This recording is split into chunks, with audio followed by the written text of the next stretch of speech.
নমস্কার বন্ধুরা, কাজল ভিলেজ কিচেনে সকলকে স্বাগত জানাই। রোজকার মতো আজও রান্নাঘরে চলে এলাম। আজকে পটল আর সয়াবিনে নিরামিষ দিনের একটি পদ করে আপনাদের সঙ্গে শেয়ার করব। তার জন্য প্লিজ প্রথম থেকে লাস্ট পর্যন্ত ভিডিওটি দেখতে থাকুন, আশা করছি বেশ ভালো লাগবে। তো চলুন তাহলে শুরু করা যাক। তো আজকের উপকরণ একদম নিরামিষ দিনের পদ যেহেতু বলেছি, আমি এখানে কয়েকটা পটল নিয়ে নিয়েছি। পটলের খালি ধারগুলো একটু চেঁচে ফেলে দিয়েছি। এবারে পটলটাকে একটু এইভাবে কেটে দেখে নেব, তাতে করে এইটা তো পটলগুলো কিন্তু একেবারে কচি দেখতেই পাচ্ছেন, আর এর দানা ফেলার দরকার নেই, একটু কচি দেখেই নেবেন, তাতে করে রান্নাটা কিন্তু খুব ভালো হবে। আর দেখুন এইখানে সয়াবিনগুলোকে খুব ভালো করে আমি ভিজিয়ে রেখেছিলাম, একেবারে ভিজে গেছে। আর জল ভালো করে ফেলে দিয়েছি, অল্প অল্প জল রয়েছে। আর এখানে লাগছে একটা আমার আলু। এইগুলোকে আমি গেটারের সাহায্যে এই ছোটো গেটারের সাহায্যে ভালো করে গেট করে নেব। আর এখানে যে সয়াবিনটাকে নিয়েছি, এইটা শুধু সয়াবিনটাকে মিক্সিতে দিয়ে আমি বেটে ফিরে আসছি। সমস্ত উপকরণগুলোকেই দেখুন ভালোভাবে গেট করে নিয়েছি। চাইলে এখানে আলুটা আপনারা বাদ দিয়েও করতে পারেন। আর এখানে সয়াবিনটাকে এইভাবে আমি খুব সুন্দর করে শুধু মিক্সিতে দিয়ে এরকম কিমার মতো করে নিয়েছি, এতে করে খেতে খুব সুন্দর লাগবে। দিকে কড়া গরম হতে বসিয়ে দিয়েছি। কড়ার মধ্যে দিয়ে দেব 1 চামচ সাদা তেল। তো খুব বেশি দেবার দরকার নেই, এখানে 1 চামচ দিলেই হবে। তেলটা যখন সুন্দরভাবে গরম হয়ে যাবে, দিয়ে দেব গোটা জিরে ফোড়নের জন্য। ফোড়নটাকে 1 মিনিট মতো একটু ভেজে নেব। ফোড়নটা কিন্তু ভাজা হয়ে গেছে, আমি বেশি আর পোড়াবো না, এরকমই হালকা ভাজাই রাখবো। এবারে আমি দিয়ে দেব এখানে আদা বাটা। যেহেতু আমি নিরামিষ করছি, তাই জন্য এখানে আদা বাটা দিয়ে দিলাম। আর 1 চামচ দিয়ে দেবো, একটা কাঁচা লঙ্কা দিয়ে দুটো উপকরণগুলোকে একটু ভেজে নেব খুব ভালোভাবে। সয়াবিন, আলু আর পটলের একটা কাঁচা গন্ধ থাকে, ওইটাকে আমি নাড়াচাড়া করে ভালো করে ভেজে নিয়েছি। এবারে এটাকে একটা প্লেটের মধ্যে নাবিয়ে নেব। তো নাবিয়ে নিলাম, একটুখানি ঠান্ডা করে নেব। দিকে আমি কড়াটাকে ধুয়ে পরিষ্কার করে আবারও বসিয়ে দিয়েছি। কড়ার মধ্যে দিয়ে দেব আমি 2 চামচ বেসন। তো খুব বেশি বেসন দেওয়ার দরকার নেই, এরকম 2 চামচ দিলেই কিন্তু হয়ে যাবে। এবারে বেসনটাকে একটু ভেজে নেব। বেসনটাকেও খুব ভালোভাবে ভেজে নিয়েছি। বেসন থেকে ভাজলে এরকম একটা সুন্দর গন্ধ ছাড়বে, তখনই কিন্তু বেসনটাকে নাবিয়ে নিতে হবে। এর থেকে আর বেশি ভাজার দরকার নেই, তাতে করে বেসনটা পুড়ে গেলে আবার তেতো তেতো ভাব লাগবে। তো বেসনটাকে নাবিয়ে নিয়ে এবারে কড়াটাকে ধুয়ে আবারও পরিষ্কার করে বসিয়ে দিয়েছি। কড়ার মধ্যে দিয়ে দেব তেল। সাদা তেলেই আমি রান্নাটা করছি, চাইলে কিন্তু তোমরা এখানে সর্ষের তেলেও করতে পারো, কিন্তু অতটা টেস্ট লাগবে না। সাদা তেলেই একবার রান্নাটা করে দেখবে, খেতে কিন্তু বেশ দারুণ লাগে। তেলটা যখন গরম হয়ে যাবে, আমি এর মধ্যে দিয়ে দেব কয়েক টুকরো এখানে কাজুকে আমি এইভাবে ভেঙে টুকরো করে নিয়েছি। ভেঙে রাখা কাজুটা দিয়ে দেব। এতে করে কিন্তু যেহেতু নিরামিষ করছি, একটা টেস্ট আসবে দারুণ।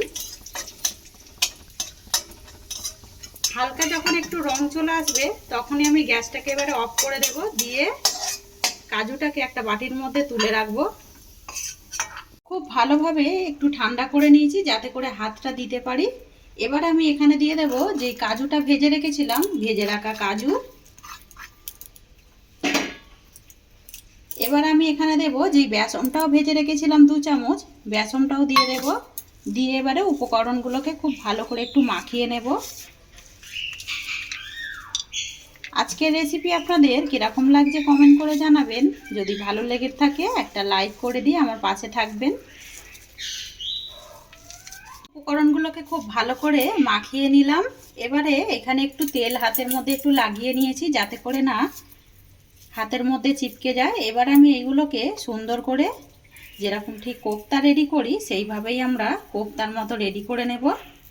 একেবারে একটা কিন্তু কোফতা রেডি করে নিলাম। আপনারা চাইলে যে যেরকম পারেন শেপে কিন্তু রেডি করে নিতে পারেন।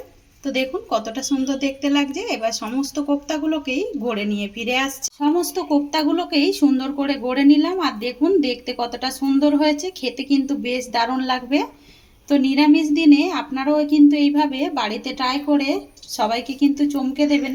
যতক্ষণ না বলেন ততক্ষণ কিন্তু বুঝতেও পারবেন না এটা ঠিক কী দিয়ে করলেন আর কিভাবে করলেন। অপরদিকে কড়া আমি আবারও গরম বসিয়ে দিয়েছি। কড়ার মধ্যে যেই তেলটা ছিল আর একটু তেল দিয়ে দিয়েছি। তেলটা যখন গরম হয়ে যাবে খুব ভালোভাবে, এবারে আমি গড়ে রাখা কোপ্তাগুলোকে দিয়ে দেব।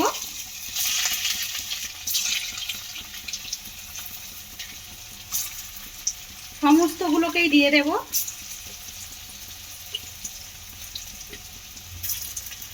আমি একটু কড়াটাকে ধরে এইভাবে একটুখানি ঝাঁকিয়ে দেবো, তাতে করে কিন্তু ঠিক তেলটা সব কিছু গায়ে চলে আসবে। আর দেখুন এক একটা উল্টে গেছে, উল্টানোর পরে দেখুন কালারটা কতটা সুন্দরভাবে এসেছে। সমস্তগুলোকেই এইভাবে আমি উল্টে দেব। তো উল্টে পাল্টে খুব ভালো করে লাল লাল করে ভেজে নিয়েছি। ভাজাগুলো দেখুন কতটা সুন্দর দেখতে লাগছে। এইগুলো কিন্তু একটু মুচমুচে করে ভাজলে এমনিই খাওয়া হয়ে যাবে ডাল ভাতের সঙ্গেও। সমস্ত কোপ্তাগুলোকেই নামিয়ে নিলাম পটলের। এবারে অপর দিকে যেই তেলটা রয়েছে এই তেলের মধ্যে কিছু ফোড়ন দিয়ে দেব। তো তার আগে একটুখানি তেলটা কমিয়ে নেব। এবারে আমি এর মধ্যে ফোড়নের জন্য দিয়ে দেব একটা তেজপাতা ফাটিয়ে নেওয়া, আর দেব এখানে ডালচিনি, লবঙ্গ আর এলাচ সব দুটো করে টুকরো করে নিয়েছি, একটা দেব শুকনো লঙ্কা। ফোড়নে আমি এই কটা জিনিসই ব্যবহার করছি, চাইলে এখানে তোমরা গোটা জিরেও ব্যবহার করতে পারো। এবারে ফোড়নটা যখন ভাজা হয়ে যাবে তখন আমি এখানে দিয়ে দেব একটা টমেটো, কেটে রাখা একটা কুচিয়ে রাখা একটা টমেটো দিয়ে দেবো, দিয়ে একটুখানি ভেজে নেব।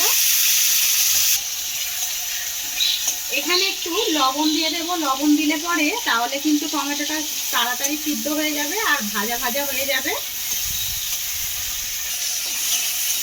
টমেটোটা কিন্তু ভাজা হয়ে গেছে। এবার আমি এখানে দেব, এই সময় গ্যাসটাকে একটুখানি আস্তে করে দেব। দিয়ে দেবো এখানে আমি আদা বাটা।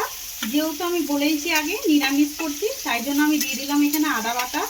আর দেব এখানে 3টে কাঁচা লঙ্কা বেটে রেখেছিলাম, বেটে রাখা কাঁচা লঙ্কা দিয়ে দিলাম। দিয়ে এবারে দুটো উপকরণকে খুব ভালো করে একটু কষিয়ে নেব। তো ঢাকা দিয়ে মশলাটাকে খুব ভালো করে কষিয়ে নিয়েছি।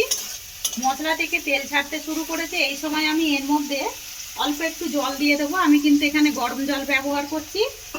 আর যে কোনো এরকম রান্না একটু গরম জল দিলে পরে কিন্তু টেস্টটা কিন্তু দারুণ আসে। এখানে আমি কিছু গুঁড়ো মশলা এবারে অ্যাড করব। দিয়ে দেব ধনে গুঁড়ো, দেবো আমি এখানে জিরে গুঁড়ো, সুন্দর একটা রঙের জন্য দিয়ে দেবো আমি এখানে হলুদ গুঁড়ো। সমস্ত উপকরণগুলোকেই শুকনো দিয়ে দিলাম। দিয়ে এবারে একটুখানি নাড়াচাড়া করে দেব। এখানে আমি দেবো এবারে কাশ্মীরি লঙ্কার গুঁড়ো, যাতে করে সুন্দর একটা তরকারিটার কালার আসে আর রঙটাও ভালো হয়। স্বাদ মতো দিয়ে দেবো এই সময় লবণ। লবণ কিন্তু আমি একটু ভাজার সময়, টমেটো ভাজার সময় দিয়েছিলাম। লবণ দিয়ে খুব ভালো করে মিশিয়ে নেব। চাইলে এখানে আপনারা চিনি দিতে পারেন, আমি আগেই যেহেতু দিয়েছি তাই জন্য আমি এখানে আর চিনির ব্যবহার করলাম না।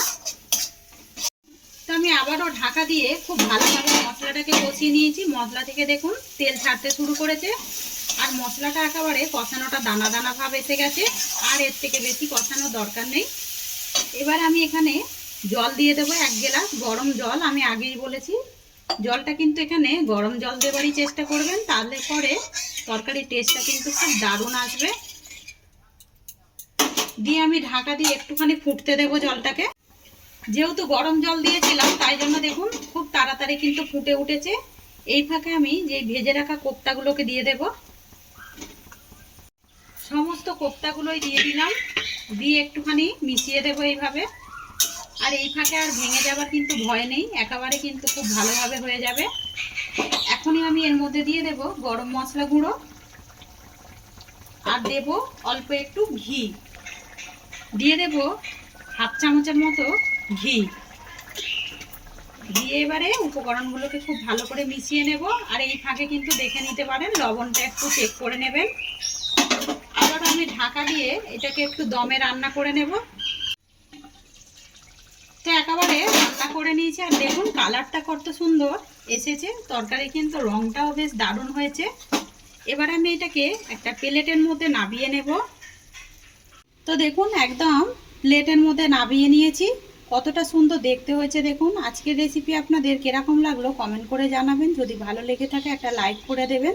এইভাবেই আমার পাশে থাকবেন, আমাকে সাপোর্ট করবেন। আমার নিত্য নতুন রান্নার জন্য পাশে থাকা বেল আইকনটি প্রেস করবেন। সবাই ভালো থাকবেন, সুস্থ থাকবেন। ধন্যবাদ। আবারও নতুন রেসিপি নিয়ে ফিরে আসবো। আজকের মতো এই পর্যন্ত।